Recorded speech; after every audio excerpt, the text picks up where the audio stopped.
साहित्योत्सव 2023 में भाषा सम्मान अर्पण का कार्यक्रम हुआ और अवॉर्डी जो हैं उदयनाथ झा जी हम लोगों के बीच हैं। तो आइए ये जो एग्जीबिशन है वहाँ पर बातचीत कर रहे हैं साहित्योत्सव में। सबसे पहले तो पॉजिटिव मीडिया की ओर से आपको उदयनाथ जी बहुत ही बधाई हो। बहुत तो क्या कुछ कहना चाहेंगे जो ये भाषा सम्मान है, इस पर साहित्य अकेडमी ने जो प्रदान किया, जिसके अध्यक्ष, उपाध्यक्ष और सचिव सभी मौजूद थे मंच पे।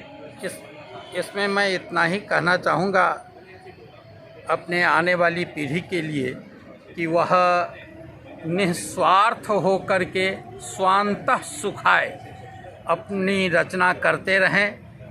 आज न कल जब कोई आशा से करता है कि हमको अमुक पुरस्कार मिले अथवा कोई जो है प्रेशर में करता है, किसी के कहने से करता है साहित्यिक रचना, तो वह उतना प्रामाणिक नहीं हो पाता है। उसमें आज की पीढ़ी में जो अपने मन से स्वांतः सुखाय जो पीएचडी करता है और किसी से करवाया जाता है, किसी से लिखवाया जाता है, तो उसमें अंतर आ जाता है दोनों में। तो स्वांतः सुखाय रचना होनी चाहिए और जो कोई भी लोग करते हैं वह स्वांतः सुखाय करें और किसी भी वाद विवाद से ऊपर उठ करके रचना होनी चाहिए, इज्म उसमें नहीं आना चाहिए। तो वैसे भाषा सम्मान ऐसा है जो संपूर्ण भारतवर्ष की भाषाओं को दिया जाता है। किसी एक भाषा में, हिंदी हो, संस्कृत हो, अंग्रेजी में हो, तो उसमें एक भाषा में चार चार को लेना बहुत कठिनता नहीं आती है। लेकिन भाषा में जो भारत की भाषा है उसमें से किसी एक व्यक्ति को अथवा दो व्यक्ति को चुनना यह बहुत बड़ी जिम्मेवारी है। और इसलिए अपनी रचना को, अपने कार्य को, अपनी क्षमता को वादों से ऊपर उठ करके स्वांतः सुखाय करो, ईश्वर फल देगा। जी अच्छा, भाषा और बोलियों को लेकर आज काफ़ी चर्चा होती है।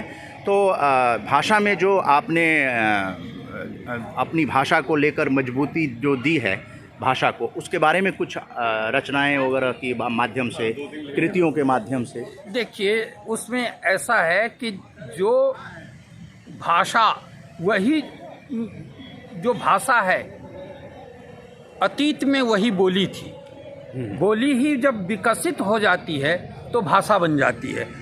तो दोनों में एक जो है विभेदक रेखा ये है कि उसका अपना व्याकरण, उसकी अनिवार्यता, उसका साहित्य नहीं रहता है और भाषा में ये सब बंधन रहते हैं।